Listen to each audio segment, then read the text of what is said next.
Salut à tous, c'est Hugo Mouton. On se retrouve aujourd'hui pour une vidéo sur le Grand Prix de Belgique 2021. Avant de parler de ce Grand Prix, nous allons redonner un contexte car ça date un peu. La trêve est finie et la F1 reprend jusqu'à la fin de l'année. Alors, à l'heure où je m'enregistre, il ne reste plus qu'un seul Grand Prix, c'est le Grand Prix d'Abu Dhabi. Alors bien évidemment, je n'arriverai pas à faire toutes les vidéos jusqu'à ce Grand Prix, étant donné que c'est dans 3-4 jours. Donc je continuerai à faire mes vidéos après mes partiels.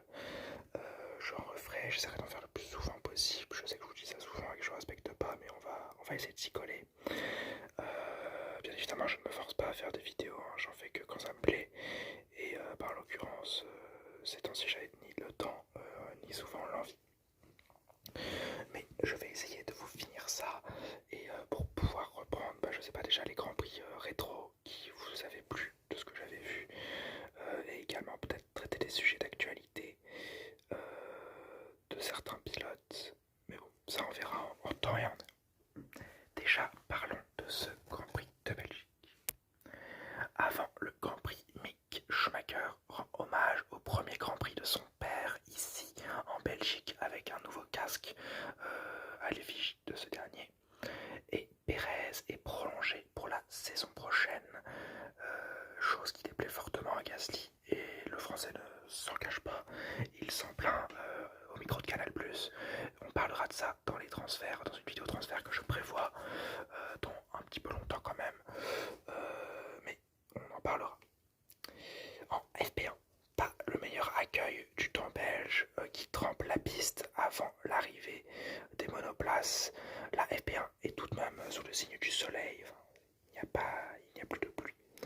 Le roi de Spa spin à la source sur une piste légendaire que j'adore. Je ne vais pas me cacher. Et Tsunoda limite un peu plus loin dans la session. Un début de week-end difficile pour Kimi qui dérape dans les stands, à l'entrée des stands et abîme sa suspension arrière droite. Il a un petit travers, il tape la roue arrière droite contre le mur, ce qui va un petit peu endommager sa suspension. Bottas est le plus rapide devant Verstappen et Gasly. En FP2, pour la première fois sur un week-end de Grand Prix, une écurie a accepté une caméra pilote pour que l'on voit comme lui. C'est Alonso qui sera notre guide. Alors habituellement les écuries n'acceptent pas ça, étant donné que la caméra pilote c'est fixé sur le casque du pilote, et donc on voit absolument tout ce qu'il y a sur le volant. Donc des télémétries très importantes pour l'équipe qui peuvent être utilisées contre l'équipe. D'autres équipes peuvent regarder et voir leurs réglages et peut-être adapter leurs réglages à eux. Donc pour une fois on a ça. J'imagine que Alpine a dû régler 3-4 choses avant d'accepter de mettre cette caméra. Ils ont dû passer les messages qui étaient habituellement sur le volant à Alonso en radio. Mais c'est quand même une très belle vue que l'on nous offre, surtout en Belgique, hein, comme je l'ai dit, une piste magnifique. Donc voir ça c'est génial, voir une vue pilote en Belgique c'est génial. Son coéquipier spin pendant la session, là où Leclerc perd la voiture et la casse contre une des barrières et provoque un drapeau rouge. À la reprise, Verstappen spin et endommage sa suspension arrière droite, provoquant un nouveau drapeau rouge. À la fin de la session, il est quand même le plus rapide devant Bottas, et malgré le fait qu'il n'ait pas pu reprendre la session étant donné que sa voiture était cassée et qu'on a agité le drapeau rouge parce qu'il ne pouvait pas la refaire repartir. En FP3, en ce doux samedi, il pleut en Belgique et cela piège les pilotes comme Gasly, Mazepin, Stroll et bien d'autres qui partent au large ou qui ont des légers travers avec leur voiture. En même temps, ce n'est jamais très facile de conduire sous la pluie avec une F1. Kimi se voit arrêter très tôt pour des problèmes de frein et Max Verstappen est encore le plus rapide devant son coéquipier Sergio Pérez. En Q1, la session est pluvieuse comme la dernière séance d'essai libre et n'ira pas en s'améliorant. Les Alfa Romeo et les Haas sortent en Q1 ainsi que Tsunoda. En Q2,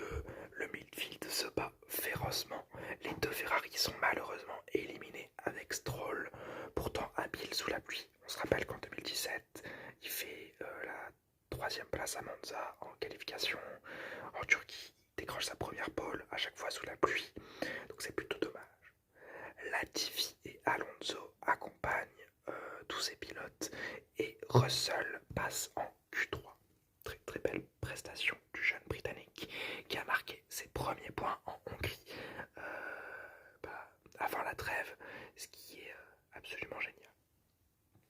En Q3, début de Q3, la pluie devient trop intense et seul Norris essaye un tour rapide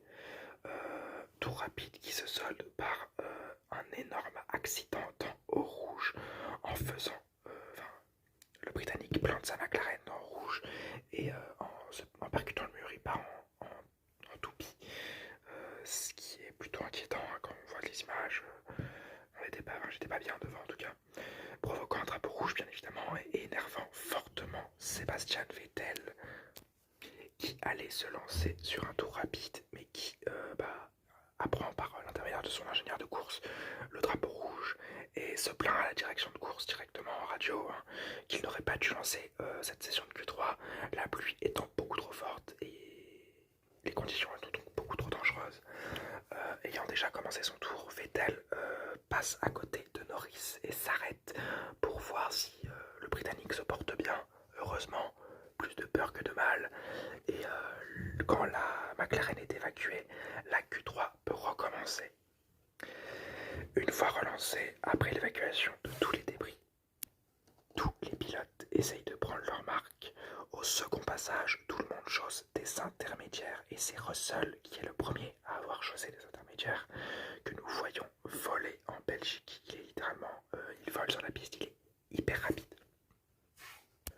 Le jeune anglais prend la pole provisoire et Hamilton derrière lui n'arrive pas à le battre, il est seulement deuxième au passage de la ligne et c'est le dernier à passer, Max Verstappen, qui subtilise la pole position au jeune Britannique et qui vient solder une séance de qualification absolument folle qui nous offre une grille de départ qui l'est tout autant.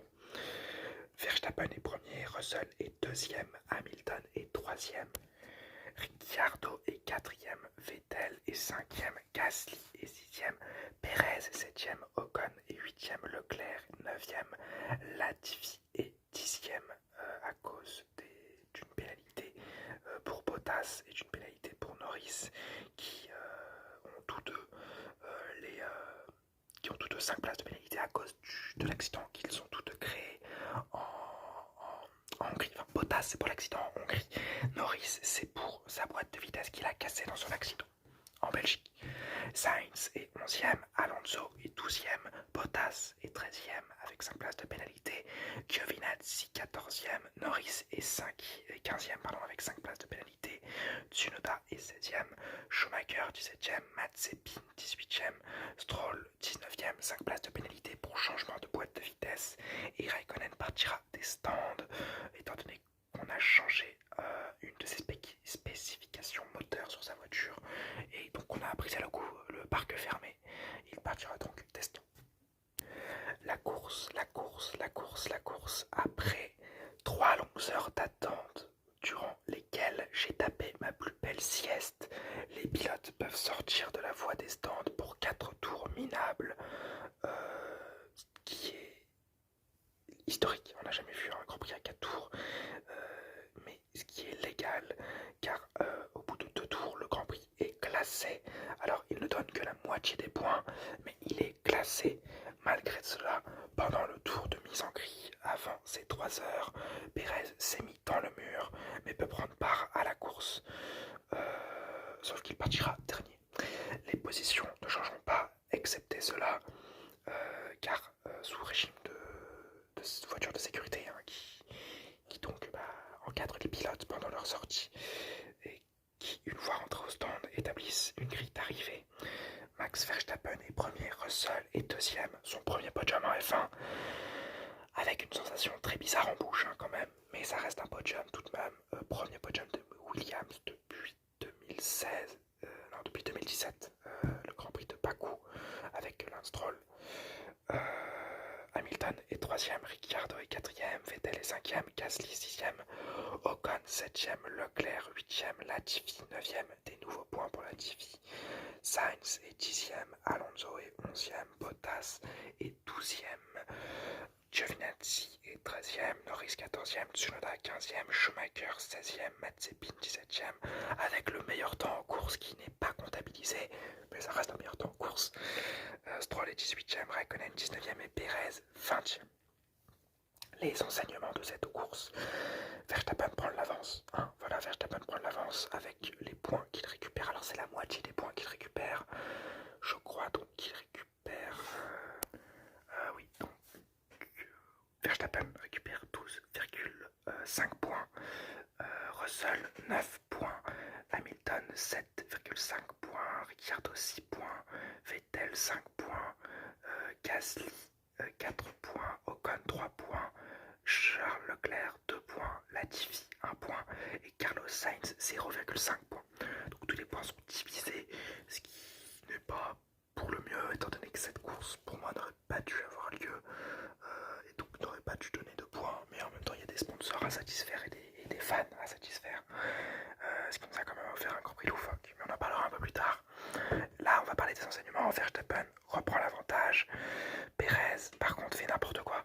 Il a fait dans sa besace la 7ème place, donc 3 points, c'est déjà pas mal, sachant que Bottas est hors des points et il se fout dehors, ce qui est totalement bête. C'est très dommage pour lui, mais en même temps, oui, c'est un temps très piégeux.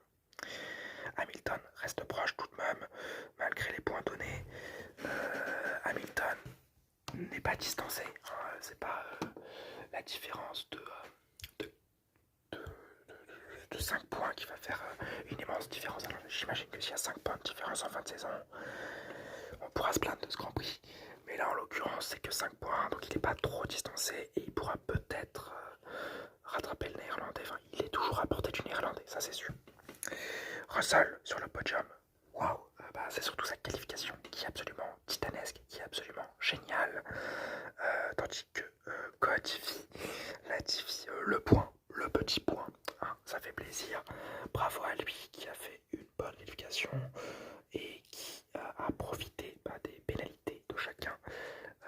Il ramène donc un nouveau point dans sa besace, ce qui est très bien pour lui et pour l'écurie Williams. Et enfin, on va parler du week-end en général. Un week-end avec une qualification plutôt cool, mais que je ne vais pas cacher, qui m'a fait peur. Quand j'ai regardé la qualification, déjà rien que la Q1, j'avais un mauvais pressentiment. La Q2, ça s'est peut-être un peu estompé. Et début de Q3, je vois Norris, je le vois rentrer dans le rouge. Et je dis, il y a un truc. Et paf, ça tape le mur. Je savais qu'il y avait à avoir un accident. Alors, peut-être par l'instinct, je savais qu'il allait y avoir un accident. Là, sur Norris qui se prend le mur en premier. C'est très dommage parce que donc, ça fait un week-end qualificatif finalement. La qualification a offert des points. Norris m'a fait très peur, ça m'a ramené des mauvais souvenirs, surtout que j'ai commencé à suivre la F1 en 2018, super période, et en 2019, donc quand j'étais totalement investi dans la F1, j'attendais avec tellement d'impatience le Grand Prix de Belgique. Je ne regardais pas la F2 à l'époque, et il s'est passé ce qui s'est passé. Même aujourd'hui, quand je revois des images de ça, ça me fait mal au cœur. J'arriverai, à mon avis, pas à me remettre avant assez longtemps. Et j'aurai toujours cette peur dans le rouge. Quand je vois un pilote sortir dans le rouge, j'aurai toujours cette peur viscérale de me demander est-ce qu'il va vraiment bien. Et c'est ce qui s'est repassé ici. Ça fait pas plaisir du tout de voir ça.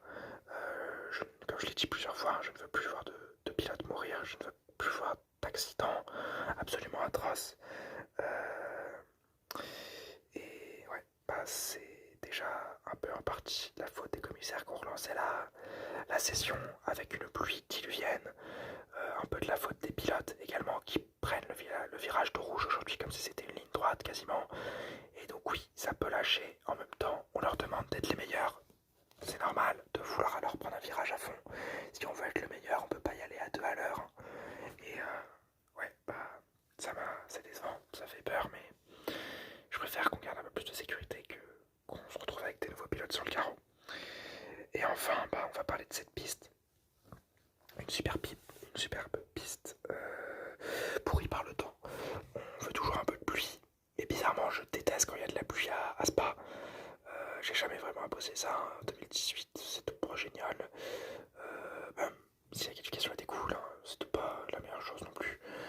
jamais vraiment apprécié avoir de la pluie à Spa.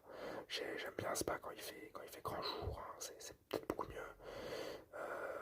Mais bon, hein, c'est pas nous qui pouvons diriger la météo, c'est pas nous qui disons ah bah la météo va faire ci, va faire ça. Non, c'est la météo qui décide et qui nous offre des courses superbes habituellement et qui là nous a offert une non-course. C'est dommage, c'est historique également hein, d'un certain côté, mais bon, ça ne m'aura pas plu et c'est pour ça que j'attribue à la note de ce Grand Prix 1-0. La qualification, s'il y avait eu Grand Prix et un Grand Prix ennuyeux, j'aurais sûrement mis un 14 pour la qualification.